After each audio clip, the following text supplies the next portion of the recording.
Essa sessão que chama controvérsias, eu acho que a controvérsia está muito mais na cabeça da gente do que na evidência científica que existe publicada, né? A gente sabe que o que estaremos discutindo aqui nada mais é do que o que chamamos de tratamento como prevenção, esse conceito de que tratar uma pessoa que vive com HIV é uma maneira eficaz de controlar os novos casos de infecção por HIV de uma comunidade, por exemplo. E isso já foi uma dúvida, agora a gente já tem muita certeza que isso funciona.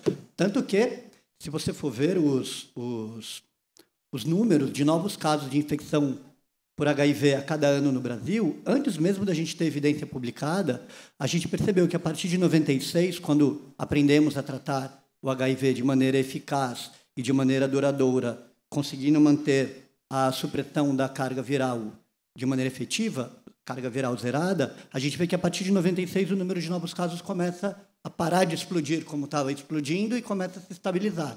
E a gente tem até hoje mais ou menos os 40 mil novos casos de infecção por HIV a cada ano no país. Isso não foi porque a partir de 96 as pessoas começaram a usar camisinha. Isso foi porque a partir de 96 a gente começou a tratar as pessoas que viviam com HIV. E, depois disso, muita evidência científica já foi publicada. Acho que não é o caso, em 5 minutos, de ficar citando os trabalhos, mas a gente tem acompanhamentos, trabalhos que acompanharam muita gente por bastante tempo em casais sorodiscordantes, e foi evidenciado de que uma pessoa com carga viral indetectável, com boa adesão ao seu tratamento, quando fazia parte de um casal sorodiferente, acabou que não houve nenhum caso de transmissão. Havia, nesses trabalhos, transmissão, mas sempre quando a pessoa soropositiva do casal ainda não estava indetectável ou não estava mais indetectável. Isso fez com que o tratamento com prevenção entrasse dentro daquela mandala que a Adele contou na quinta-feira de estratégia de prevenção. Então, a pergunta é: posso transar sem camisinha se meu parceiro é indetectável? A resposta é: se vocês transam, só você com ele, ele com você, não tem um relacionamento aberto em que possa entrar HIV de outro lugar, e a gente levando em consideração apenas o HIV, sem levar em conta os outros DSTs, sim, pode, porque a evidência científica publicada mostra que isso é bastante seguro. Por que a gente acredita na camisinha? Por que a gente acredita na PEP? Por que a gente acredita na PrEP? E na hora do tratamento como prevenção, todo mundo tem dedos. Eu acho que... Por que todo mundo tem dedos para falar isso? Porque o HIV, como eu falei na minha apresentação de quarta-feira, ele é um vírus que acaba perpassando por muito mais do que apenas tecidos biológicos, né? Célula, linfócito, doença oportunista, ela perpassa por tecidos psicossociais. Então, um profissional da saúde que vai responder essa pergunta lá no CTA, lá no SAI, a pergunta feita pelo seu paciente que está indetectável num parceiro soro diferente, esse profissional da saúde vai ter que levar em consideração seu julgamento, suas crenças, na hora de responder. Entretanto, repito de novo, a evidência científica publicada é bastante certeira quando diz que é possível, sim, transar sem camisinha. Deu 5 minutos? Um cronômetro. Boa tarde, gente. Obrigado pelo convite. Obrigado por terem vindo. Quem não me conhece, eu sou Gabriel Estrela. Sou muitas coisas. Ele perguntou como é que eu te apresento. Eu falei, me apresenta como Gabriel Estrela, que foi como minha mãe, né, tinha planejado. Eu tenho um projeto chamado Boa Sorte, que é um projeto sobre HIV, mas também sobre saúde sexual, sobre vários temas transversais, e sempre trabalhando através da arte. Não sei se vocês repararam no meu modelito, eu não sou daqui, né? Eu vim direto de um ensaio, com calça de ensaio, tem uns furos, eu estou de regata. É o meu lugar mesmo, eu sou artista.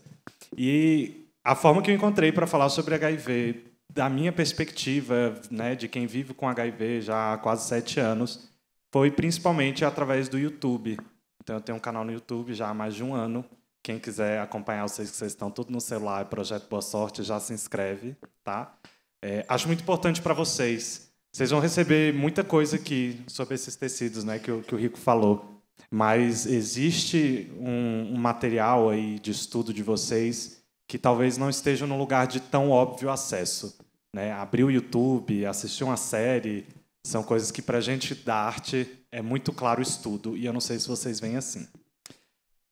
Queria começar dizendo que a camisinha era uma grande utopia, né? Quando ela foi colocada nesse lugar de vitoriosa, de salvadora da pátria que a gente tem até hoje. E ela realmente era, né? Por um tempo, a única coisa pensável para se impedir a epidemia de AIDS era a camisinha. E 30 anos se passaram. Nada mantém o charme e o glamour depois de 30 anos. Hoje, o que era uma grande utopia, o que era a salvação, é uma distopia bizarra. Como acontece em várias das utopias, né? A camisinha hoje ela tem um poder hipnótico quando a gente fala de prevenção. Ela tem o poder de apagar todo o resto da mandala. Não reconhecer isso é deixar na mão uma grande parcela da população, né? Já falaram aqui, estando aqui eu já vi falarem 2 vezes, devem ter falado mais, do estudo do Ministério da Saúde que mostrou que mais de 90% diziam que a camisinha era a melhor solução e menos de 50% diziam ter usado nas últimas relações. Então a gente vê aí um problema entre o que é teórico e o que é prático, né? Na prática, o uso da camisinha não é regular. E a gente precisa entender isso, né? Não é suficiente dizer a camisinha funciona, use. Tecnicamente, sim. Mas se fosse simples assim, a gente não estava todo mundo aqui sentado conversando. Eu, né, não precisava estar fazendo vídeo no YouTube, podia dormir à tarde.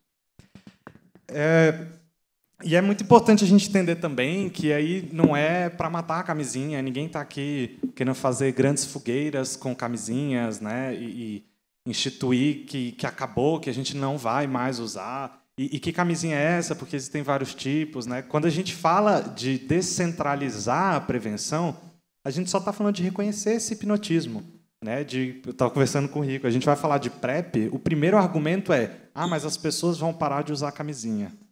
E isso, de fato, é um argumento contra. Mas existem vários outros, como, por exemplo, a medicamentalização. Você vai ficar entupindo remédio nas pessoas e isso não é abordado. E existem vários a favores, e nem sempre eles são abordados, né?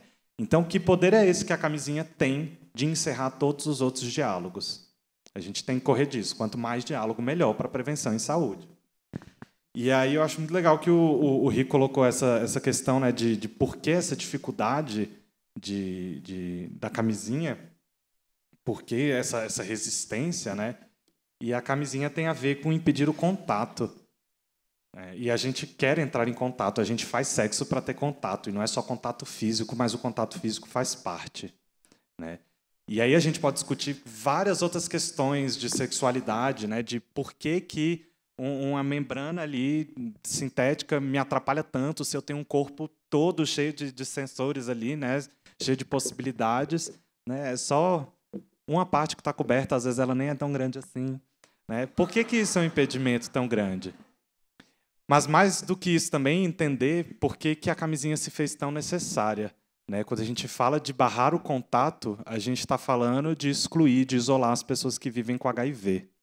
Quando alguém vira para mim e diz que a única forma que eu posso me relacionar é através de um invólucro, essa pessoa está me dizendo que eu não tenho o direito a este contato.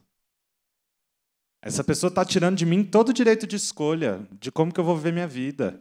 Está tirando toda a contextualização minha, toda a minha história. É como o Rico falou, não existe resposta simples, né? Poderia, ok, mas eu preciso entender o contexto. Com quem que eu estou me relacionando? Como que eu estou me relacionando?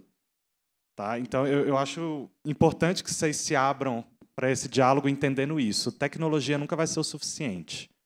E aí, se a gente tem uma tecnologia que propõe um desafio para combater estigma, a gente precisa discutir isso, porque as duas lutas precisam andar lado a lado. Recentemente eu fiz... Estou no tempo? Me avisa. Recentemente, lá em Brasília, eu fiz um TEDx em que me pediram especificamente para falar sobre tecnologia de prevenção, e falar sobre prevenção combinada. E aí, eram 3 blocos de palestra, entre o primeiro e o segundo eu saí no intervalo, meu celular pegou sinal, eu fui acompanhar o WhatsApp, e eu acompanhei um grupo de mulheres que vivem com HIV lá em Brasília, e várias delas mandando mensagens desesperadas porque uma tinha tentado suicídio. E aí eu saí correndo para visitá-la no hospital e fazer um acompanhamento, fazer um acolhimento ali como podia, deixei ela com o marido, voltei para dar palestra, olhei para o meu PowerPoint e falei, velho, eu acabei de sair de um quarto de hospital onde uma mulher havia tentado suicídio. E uma mulher que tem acesso a todas essas tecnologias. uma mulher que está tentando ter filho, que entende tudo isso, e ainda assim não era suficiente. E aí eu fico, pô, como é que eu vou falar sobre tecnologia e achar que isso é o suficiente no dia em que eu passei por isso? Só um teaser, para depois vocês procurarem a palestra, tá? Lá no YouTube. Vamos começar. Alguém tem alguma pergunta? Então eu vou começar aqui. Eu acho que eu vou ser meio advogado do diabo aqui, Rico. Deixa eu te perguntar, cara. A gente está falando aqui, então, que no paciente que é HIV, que convive com HIV, tem carga viral indetectável, ele não se torna um risco para o parceiro dele. Ele não transmite a doença, mas ele não fica vulnerável às outras DSTs, às outras ISTs? Absolutamente, né? Por isso que eu ainda tive cuidado de falar no finzinho da minha introdução aqui que, na hora de responder essa pergunta para um paciente soropositivo indetectável, você tem que falar uma pessoa num relacionamento que não está transando com um monte de gente, tem um parceiro só, não tem como entrar outras DSTs ali. Um parceiro que sabe que não tem outra DST e que, até gostaria de citar agora, um parceiro que, na minha opinião, concorda em usar essa estratégia como prevenção do tratamento como prevenção, aí sim você pode dizer para ele que ele pode tirar a camisinha porque não existe risco de entrar outra DST, né? Mas, com certeza, a outra DST, principalmente no momento de explosão de casos de sífilis, no momento de resistência de gonorreia crescente, essa é uma preocupação. Uma coisa que o Esper falou uma vez num congresso brasileiro de HIV, foi que ele trocaria um HIV pelo resto da vida por uma sífilis, sem pestanejar. E aí é a mesma história que está falando, tipo, uma pessoa indetectável não transmitiu HIV, mas ela pode pegar sífilis? Pode, mas a sífilis ela trata. Entendeu? Respondi? Posso fazer adendos? Tem duas coisas aí que eu acho legal de comentar, né? Primeiro que sempre que a gente fala assim de um relacionamento em que uma pessoa só está transando com a outra, sempre rola umas cabeças assim, ó, de 2017, Grindr, Tinder, cutucar no Facebook. A gente sabe que o acesso às relações ficou muito mais fácil. E não estou falando só de relação sexual, né? Mas aí eu acho importante também a gente se dar conta desse direito de confiar. Né? Relacionamento é confiança. E é muito louco você virar para uma pessoa e dizer assim, não confie no seu parceiro. Essa não é a forma certa de você levar o seu relacionamento. Entende que... Meu Deus, estão me ouvindo. Entende que você sai do escopo ali de prevenção de DST e entra numa relação que é muito maior do que só o sexo. Né? Essa confiança tem a ver... E aí eu não estou falando isso no sentido de que a confiança é o suficiente, mas estou falando isso no sentido de que a gente está lidando com pelo menos duas pessoas. Então não faz sentido você empurrar isso para um dos parceiros e não trazer os dois para a discussão de que, olha, vocês estão fazendo um combinado. Esse combinado envolve confiança. E o que está em jogo aqui não é só uma gonorreia mais, não é só uma sífilis. Porque se você trai a confiança do seu parceiro, a DST, e eu falo isso assim, como alguém que recebeu o diagnóstico de HIV, ela fica em segundo plano. Isso é muito comum, quem já entregou um diagnóstico sabe, o que vem primeiro é o medo da solidão. Entende? Eu estou num relacionamento, a gente é monogâmico, aí aparece uma DST, porra, alguém traiu, velho. Vou cuidar da DST? Vou, mas existe uma necessidade aí mais urgente, né, da relação humana. Eu estava lendo hoje sobre o Kama Sutra antes de vir para cá, e eu acho legal que ele coloca 3 necessidades, assim, 3 desejos, e o desejo pelo sensorial, que é o Kama Sutra, que tem a ver com sexo, ele coloca em terceiro lugar. Entende? E a gente valoriza pra caramba esse sexo, né? Mas se a gente vai parar para pensar, o sexo é só uma projeção de algo muito maior, né? De carinho, de prazer, de ser a dois, né? De confiar e de construir junto, tá? Alguém quer fazer alguma pergunta?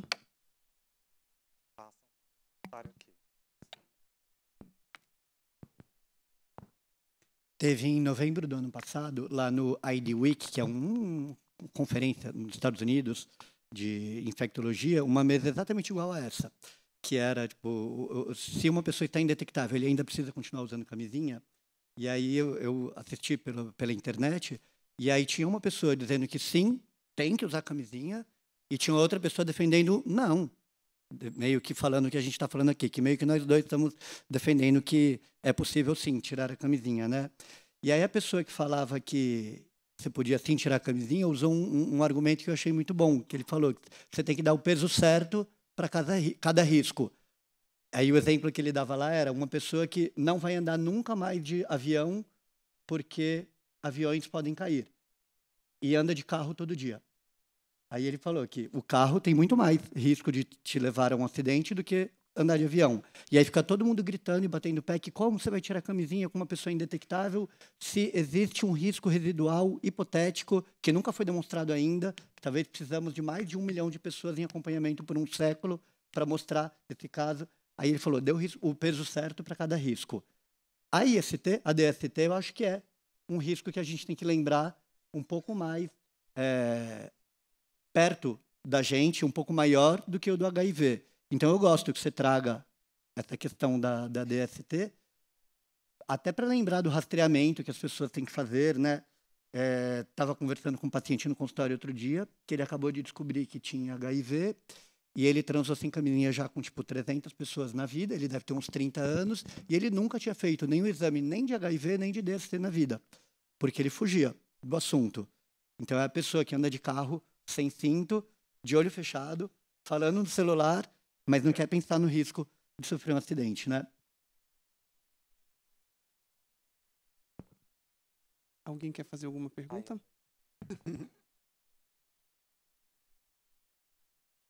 Então, uma pessoa vivendo com HIV/AIDS, ela faz o teste de carga viral, não sei se continua assim ainda, mas de 3 em 3 meses.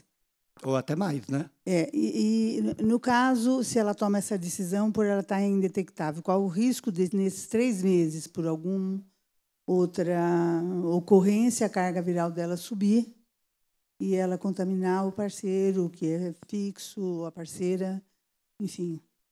E aí, né? E se a carga viral ficar detectável entre uma coleta e outra? Bom, o maior trabalho que tentou avaliar se existia risco, qual era o risco residual de transmissão de HIV a partir de alguém com carga viral indetectável foi o chamado HPTN 052, que acompanhou quase 1.800 casais soro-discordantes e metade deles ia iniciar a terapia antirretroviral imediatamente e a outra metade só ia começar a tomar remédio quando o CD4 caísse abaixo de 200, 250, não lembro qual era o corte. O HPTN 052 foi um trabalho que se iniciou em 2005, por isso que existia esse conceito na época de só começar antirretroviral quando o CD4 caísse bastante. E o que eles demonstraram foi a diferença de transmissão de HIV entre os casais sorodiferentes que existia entre aqueles que já estavam tomando remédio indetectáveis e aqueles que não estavam tomando remédio. A carga viral dessas pessoas não era coletado todos os dias. E isso mostra para a gente, uma vez que não teve nenhum caso de transmissão a partir de alguém que estava indetectável, que, por mais que exista esse pequeno momento de positivação da carga viral, isso não foi suficiente para que causasse alguma transmissão. O HPTN 052 considerava indetectável, lembre-se que ele começou em 2005, qualquer carga viral menor do que 1.000. Então, eles consideravam como indetectável uma carga viral que hoje em dia a gente fala assim, mas que absurdo. E aquele paciente que a gente vê no consultório ou no ambulatório de HIV que vem com aquele blip, com 100 de carga viral, esse não vai transmitir? Para o HPTN 052, qualquer pessoa com carga viral menor que 1.000 era indetectável. E não houve nenhum caso de transmissão. Uma pergunta que você poderia fazer também, Cândida, e a outra DST? Ela não multiplica a chance do HIV se transmitir? Então, ok, uma pessoa indetectável não transmite, desde que não tenha outra IST. Porque se tiver, vai começar a aparecer caso. Eu te digo, 1.800 casais sorodiferentes foram acompanhados durante 10 anos, que começou em 2005, e o paper final foi publicado em 2015. E você acha que ninguém teve nenhuma IST no meio do caminho? Tiveram, mas isso não influenciou a ponto de ter um caso de transmissão. Certo? E aí, de novo, falando sobre aquele poder hipnótico da camisinha, né? Quando a gente fala de uma carga viral que surge de repente, a gente parece que esquece que a camisinha de repente fura também. Isso acontece pra caramba. E aí, por que a solução, né, para essa dúvida sobre a carga viral seria, então, na camisinha e não, por exemplo, trabalhar a adesão, que ia trazer um benefício, inclusive, individual para o paciente? Estou dizendo assim, de formas de abordar essas questões que podem surgir, inclusive, de quem está considerando usar a TASP como principal medida e não a camisinha, né? E aí, quando se fala de outras ISTs, achei muito bom o Rico ter trazido isso, porque, de novo, como é que a gente não fala da testagem? Né? Eu lembro no congresso em João Pessoa, de HIV, de um médico, acho que era de Harvard, nunca lembro o nome das pessoas, mas ele estava falando dessa questão do aumento de DSTs em usuários de PrEP. E aí ele falou, é muito fácil olhar para esses dados e ficar assustado e achar que isso é algo ruim. Mas, por outro lado, a gente tem aí pessoas que estão numa rotina de teste que nunca tiveram na vida e numa rotina de tratamento dessas DSTs que nunca tiveram na vida. Né? Então, se não fosse pelo acompanhamento da PrEP, talvez essas pessoas contraíssem essas DSTs e transmitissem, e isso evoluísse. Né? Mas já que está em PrEP, a PrEP demandava, naquele contexto, um acompanhamento com testagem para outras DSTs e etc., foi possível diagnosticar cedo e tratar essas DSTs. É um recurso, né, de virar para o paciente que está querendo abandonar a camisinha dentro de um relacionamento e falar, ok, mas então vamos trazer os seus testes de IST mais pertinhos uns dos outros, vamos fazer de 3 em 3 meses ao invés de 6 em 6. Né? Existem vários recursos, é prevenção combinada. A gente está falando de TASP, mas aí ela traz um monte de coisa junto também. Tem uma pergunta ali no fundo. Qual é o aconselhamento para casais onde ambos são soropositivos? Se é o mesmo, né, aconselhamento sobre usar ou não a camisinha? E como que isso é na prática, assim? Eu respondo. Eu acho que o aconselhamento é muito parecido, né, com o do casal soro diferente. Eu já ouvi mais de 100 vezes, atendendo pessoas que vivem com HIV em consulta, atende rotina, a pessoa falar, porque o pior que podia acontecer para mim já aconteceu. Aí eu sempre falo para ele, não, tem muita coisa pior que pode acontecer. Aliás, HIV, em 2017, é uma coisa que é muito até tranquila, tecnicamente, de se cuidar. Né? Quando é um casal que os dois têm HIV, isso é até um pouco mais fácil de falar, porque não existe aquele medo de passar aquilo que me faz tomar remédio todo dia, passar em consulta, colher exame, ficar com medo da inflamação, para outra pessoa que eu gosto, que eu quero estar junto. Então, não tendo esse medo, eles entendem muito mais numa boa, que, estando os dois indetectáveis, por mais que os dois tenham vírus diferentes, que é o argumento que quem vem dizer para mim que não pode casal soro concordante transar sem camisinha, porque pode haver a transmissão de um vírus resistente de um para o outro, de cepas. Por mais que eles tenham vírus diferentes, um está tomando Enfuvirtida e Darunavir, e o outro está tomando 3 em 1, se os dois estão indetectáveis, não vai haver transmissão. No HPT no 052 não houve diferença também na transmissão, tanto que não teve nenhuma, entre o esquema antirretroviral que a pessoa estava tomando. O que mostrava que não transmitia era a carga viral menor que 1000, que é uma carga viral enorme. E, sinceramente, na prática, você perguntou, eles já transam. Eles já estão transando. Tipo a paciente mulher que vive com HIV que vem perguntar sobre ter filho. Que eu estou pensando em começar. Ela já está tentando. Então, corre e orienta para ela direitinho. Diga a vida real. Quero fugir do tema em 2 momentos. Falaram no YouTube que minha roupa é indecente. 2017, eu mereço? Assiste desde o começo, tá, querido? Que eu falei sobre isso no começo. Mas fora isso, eu acho que tem uma questão de linguística aí que vale a pena a gente falar, que é a questão do aconselhamento. Né? O conselho é algo extremamente vertical, é algo extremamente unilateral. Né? Você dá um conselho, ele tem uma carga impositiva, principalmente... foi atrás de eu fazendo barraco no YouTube. Ele tem uma carga impositiva, principalmente considerando que no consultório vocês se vestem decentemente com seus jalecos, né? Isso traz um poder na fala de vocês. Então, isso tem um poder muito grande sobre o comportamento das pessoas. E, por outro lado, o Rico trouxe aqui, por exemplo, a questão da mulher que vive com HIV e quer ter um filho. Existe um contexto aí que precisa ser entregue a vocês antes desse conselho, né? Porque a gente tem várias ideias muito fáceis de serem repetidas, e elas são hegemônicas, elas são repetidas pra caramba, mas que não leva em consideração o contexto. Isso enquanto saúde pública, enquanto protocolo, enquanto campanha, tem lá seus, né, faz lá seu sentido, mas quando vocês estão no consultório, vocês estão no tete-a-tete. É a hora de sair desse geral e ir para o individual. E aí eu faço um pedido assim, encarecido. Parem de fazer aconselhamento. Comecem a acolher essas pessoas. Né? Acolher, fui lá na etimologia, porque eu também sou nerd, tem a ver com receber e dar abrigo. Olha que mudança de perspectiva, entende? Ao invés de pegar lá todo o saber médico que vocês estão aqui na USP construindo e jogar em cima do paciente, não. Pega a vivência desse paciente. Né? Lembra daqueles tecidos que eu falei para vocês que vocês não vão aprender aqui, a não ser em momentos como esses. Né? Pega o que esse paciente tem primeiro e aí vê como se relaciona com o que vocês estão trabalhando aqui. Vai fazer toda a diferença. É o que garante que um paciente vai voltar na consulta seguinte. E eu não estou sendo alarmista, eu estou acompanhando pessoas e eu sei que realmente é assim. Tem gente que não volta e tem muito a ver com a forma como vocês conduzem esse atendimento. Fuga ao tema. Perdoe, levei 0. Obrigado. Oi, Rico. Acabaram de falar aqui que você não é médico, Gabriel. Rico. Sim, não sou médico, vivo com HIV, inclusive. Né? Ah, não vou falar nada. Gente, assiste o vídeo do comer, pega o negócio andando. Mas vocês percebem a dificuldade do que eu estou dizendo? Porque se nem aqui, que eu venho a convite para um curso de patogênese com alunos, se nem aqui a minha experiência enquanto pessoa que vive com HIV e não só vive, mas estuda pra caramba, né? Tem todo um projeto em cima disso, tem apoio do NAIDS, viajou para... Eu odeio ter que destilar currículo. Viajou para a ONU para falar da minha experiência, né? Que... Pô, se nem eu, com toda essa trajetória, num ambiente que favorece esse diálogo, consigo ter esse diálogo sem nenhum desafio, imagina como é que o paciente de vocês não chega no consultório.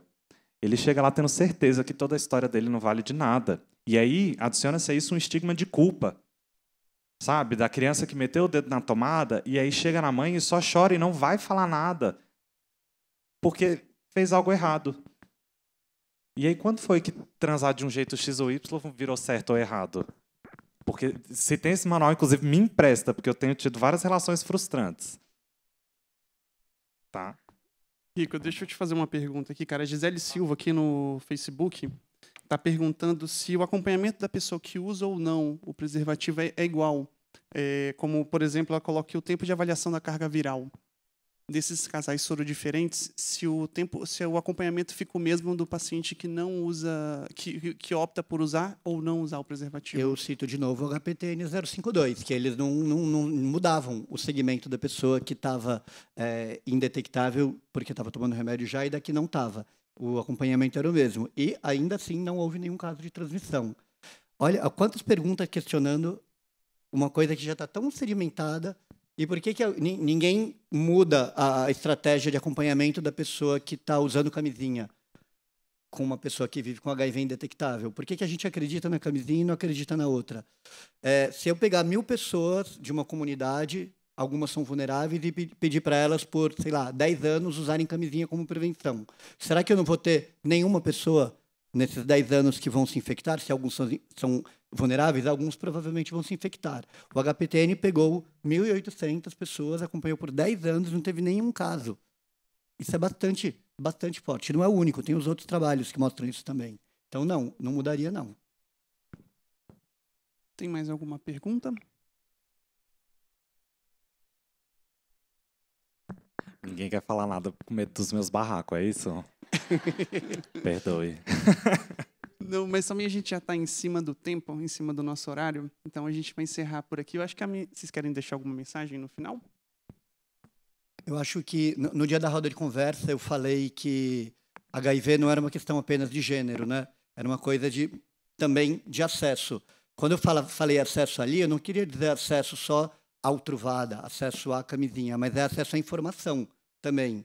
E esse tipo de acesso a esse conteúdo que a gente está discutindo aqui, talvez tenha um impacto bem grande, tanto na redução de estigma, na melhora da qualidade de vida de quem vive com HIV, quanto naquelas que não têm HIV perderem um pouco de medo e de pavor e melhorar a vida deles mesmo. Então, acesso ao conhecimento também. E aí, já pegando esse gancho, youtube.com/projeto Boa Sorte. Falo muito sério, porque tem acesso sim. Vou jogar... Porque médico ama falar assim, porque todo mundo tem acesso à informação. O jovem sabe que tem que usar camisinha. Ok, vocês todos têm acesso à informação. Tá? Existem pelo menos 3 canais no YouTube de pessoas que vivem com HIV e falam sobre isso em português, daqui do Brasil, e mais 2 que falam sobre saúde sexual, um com foco em saúde sexual LGBT. Se vocês forem para a língua inglesa, vocês acham mais um monte de gente falando sobre saúde sexual e ampliando esse conceito de saúde, tá? Para além do fisiológico, do biomédico, mas também para o social, né? Para a questão do prazer, para a questão individual e coletiva. Façam esse esforço. É mais rápido do que uma série do Netflix, tá? Bem, para finalizar, eu queria agradecer o Ricardo, agradecer o Gabriel, agradecer também o pessoal que estava acompanhando aqui no Facebook. Tá bom? Obrigado.